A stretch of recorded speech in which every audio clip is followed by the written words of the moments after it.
Hey everybody, how's it going? I'm Austin Jordan. I am a instructor. I'm a TA technically with Dr. Langford for this class for Comms 2300, and it's nice to virtually create a lecture for you all today. So, what I'm talking about today is avoiding plagiarism. It's highly important that you do avoid plagiarism. It's something that you really don't want to have to deal with. All right, so avoiding plagiarism. So simply what plagiarism is the use of other people's ideas or words without acknowledging the source itself. It's unethical and you can get in plenty of trouble with it. You don't want to essentially talk, in this case for you guys, talk about a paper or a article or a journal and not say who it's from and what year it came or what the title of it is, or you don't want to mess up on the APA citation because that's illegal. You don't want to do that. You don't want to deal with that. And it's also very unethical. Like you're essentially just taking someone else's work as if it's your own if you don't do that. And that's not right. Also, you don't want to self-plagiarize either. And if you don't know what that is simply you are taking something that you already had submitted, that you already published, and then reusing it. You cannot do that. You just cannot do that. It's so bad. It's frowned upon. It's wrong. It's illegal. Don't do it. Don't do it. It's not worth it. And like I said a little bit earlier, we use APA citations in college, so please be prepared. Be prepared to actually have to use APA. I know in high school MLA is kind of what you guys used, but that's gone now. APA is where it's at. This is what we're going to be using, and this is honestly, if I or any of the other instructors see that you are not using APA, you will get points counted off. It's highly important that you use APA. So we should move on from that. Don't plagiarize. And a good way whenever you're actually speaking in public, or in this case for this class, is to orally acknowledge your source, as well as whenever you do your outline. You want to do the proper citation in your outline, and then you want to be able to speak it clearly. So the best way to do that is to know that any source that requires written sources or written citations should also be acknowledged in oral form. That's on page 24 of a pocket guide to public speaking, 6th edition, by Dan O'Hare, Hannah Rubenstein, and Rob Stewart. There you go, just an oral citation of this book.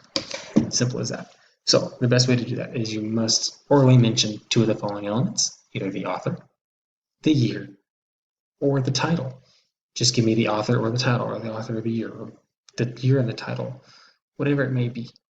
As long as you do that, that's technically correct. That's all you gotta do, just say two things. And a lot of times you use an article from a website, just say, you got something from kcbd.com, from the author so-and-so, I don't know, James something, I don't know. That would count. That would work. You gave me a name and then you gave me the title, because you say this paper is called COVID-19 in Lubbock by James, and that's citing it, or say published by James in 2020. That works totally fine. It's exactly what we're looking for. Just use one of those or two of those three. That's all you got to do.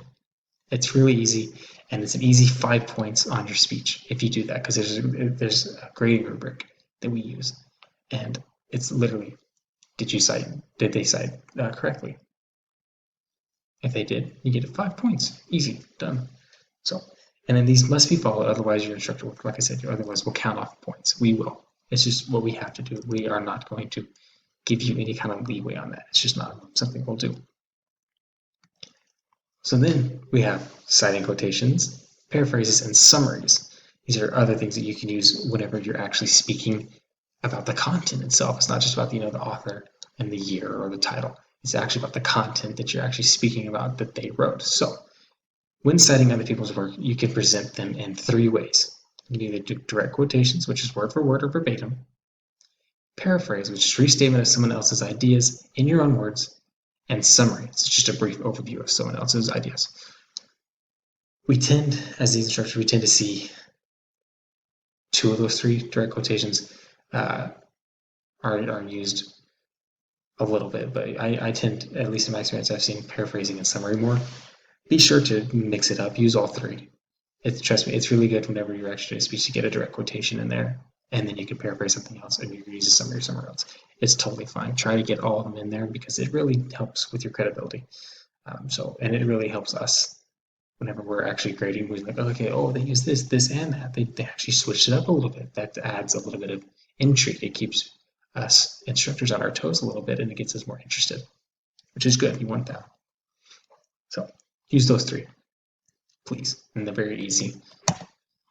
And so now we're on to the final part of this lecture, is just the fair use, the copyrighted ethical speaking.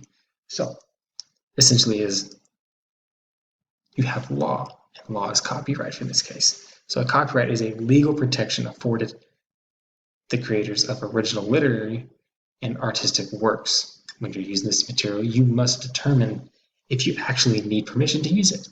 If you can't get the permission, then you probably can't use it, right? If you use it, then that's illegal. So what you kind of see for this is you're paying for, like, I don't know, music, because there's websites for, like, you know, you can pay for music.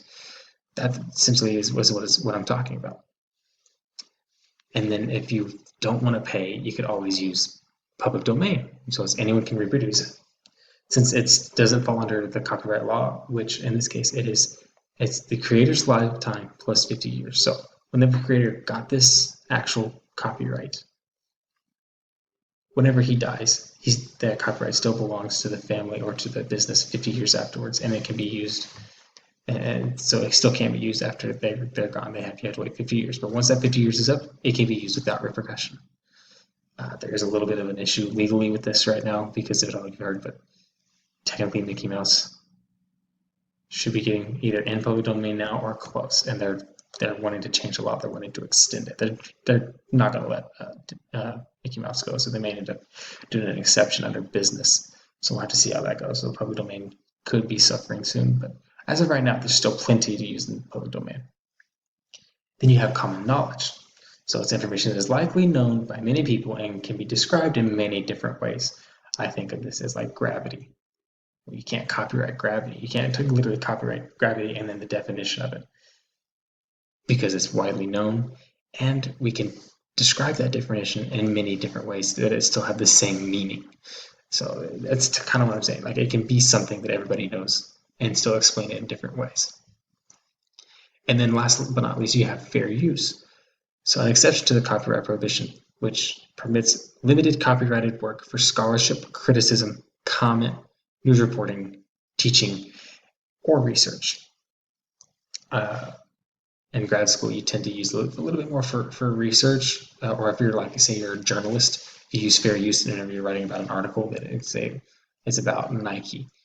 Well, it's fair use. You can talk about Nike, whether it's criticism or whether it's about a actual article of clothing that they put out, or some athlete they just signed a partnership deal with.